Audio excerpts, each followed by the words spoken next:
ফলাফল ঘোষণার দিন সকালে ঢাকার আকাশটা ছিল অদ্ভুত শান্ত, কিন্তু সেই নীরবতার আড়ালে ছিল টান টান উত্তেজনা। টেলিভিশনের স্ক্রিনে স্ক্রল চলছিল, সামাজিক যোগাযোগ মাধ্যমে ঝড়, আর দেশের মানুষ অপেক্ষা করছিল বহু প্রতীক্ষিত এক ঘোষণার জন্য। ত্রয়োদশ জাতীয় সংসদ নির্বাচন, যা অনুষ্ঠিত হয়েছে এক নাটকীয় রাজনৈতিক পালাবদলের পর, এখন শুধু দেশের ভেতরেই নয়, আন্তর্জাতিক অঙ্গনেও আলোচনার কেন্দ্রবিন্দু। ২০২৪ সালে ছাত্র জনতার আন্দোলনে ক্ষমতা হারান শেখ হাসিনা। সেই ঘটনার পর বাংলাদেশের রাজনীতিতে তৈরি হয় এক নতুন বাস্তবতা।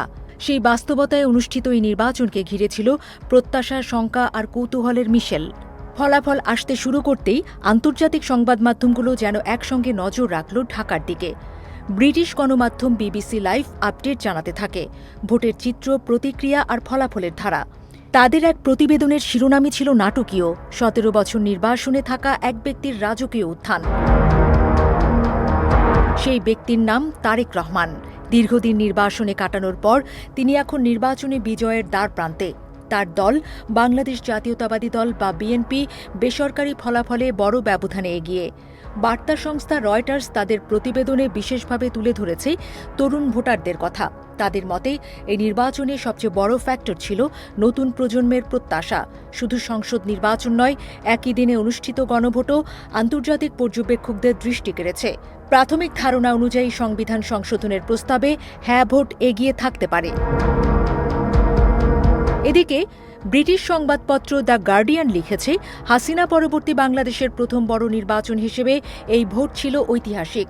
তাদের প্রতিবেদনে বিএনপির নেতাদের বক্তব্য তুলে ধরে বলা হয়েছে, এটি শুধু একটি দলের জয় নয়, বরং একটি রাজনৈতিক পরিবর্তনের প্রতীক। কাতার ভিত্তিক সংবাদ মাধ্যম আল জাজিরা জানায়, বিএনপির পর দ্বিতীয় বৃহত্তম শক্তি হিসেবে উঠে আসছে বাংলাদেশ জামায়াতে ইসলামী। তবে দলটি ফলাফল প্রক্রিয়ার স্বচ্ছতা নিয়ে কিছু প্রশ্ন তুলেছে বলেও প্রতিবেদনে উল্লেখ করা হয়েছে। ফরাসি বার্তা সংস্থা এএফপি তাদের প্রতিবেদনে বিশেষভাবে গুরুত্ব দিয়েছে ভোটের দিন ও পরবর্তী সময়ের শান্তিপূর্ণ পরিবেশকে। দীর্ঘ রাজনৈতিক উত্তেজনার পর সহিংসতা ছাড়া ভোট সম্পন্ন হওয়াকে তারা একটি বড় ইতিবাচক দিক হিসেবে দেখেছে। অন্যদিকে মার্কিন সম্প্রচার মাধ্যম সিএনএন শিরোনাম করেছে, নতুন প্রজন্মের অভ্যুত্থানের ধারাবাহিকতায় এই নির্বাচনের গুরুত্ব। তাদের মতে এই ভোট বাংলাদেশের রাজনৈতিক স্থিতিশীলতা পুনর্গঠনের একটি বড় সুযোগ তৈরি করেছে।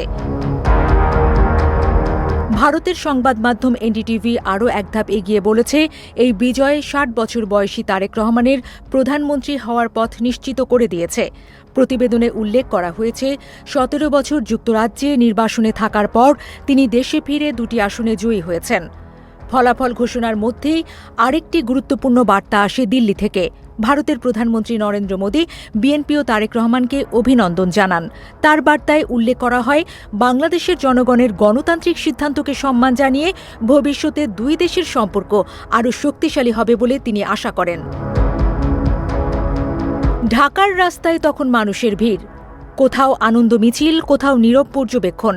চায়ের দোকানে রাজনৈতিক বিশ্লেষণ, সামাজিক মাধ্যমে তর্ক বিতর্ক। কেউ বলছেন এটি পরিবর্তনের সূচনা, কেউ বলছেন নতুন দায়িত্বের শুরু। রাজনৈতিক বিশ্লেষকদের মতে এই নির্বাচনের সবচেয়ে বড় তাৎপর্য শুধু ক্ষমতার পরিবর্তন নয়, বরং দীর্ঘ রাজনৈতিক অস্থিরতার পর একটি নতুন অধ্যায়ের সূচনা। সামনে রয়েছে অর্থনীতি পুনর্গঠন, গণতান্ত্রিক প্রতিষ্ঠান শক্তিশালী করা আর জনগণের আস্থা ফিরিয়ে আনার কঠিন চ্যালেঞ্জ। বাংলাদেশের এই নির্বাচন তাই শুধু একটি দেশের রাজনৈতিক ঘটনা নয়, এটি এখন হয়ে উঠেছে আন্তর্জাতিক আগ্রহের কেন্দ্র, যেখানে নজর রয়েছে বিশ্বজুড়ে। নতুন সরকার কেমন হবে, প্রতিশ্রুত পরিবর্তন কতটা বাস্তবায়িত হবে, আর রাজনৈতিক স্থিতিশীলতা কত দ্রুত ফিরে আসবে, সেটাই এখন সবচেয়ে বড় প্রশ্ন। সময় বলবে এই নির্বাচনের গল্প ইতিহাসে কিভাবে লেখা হবে।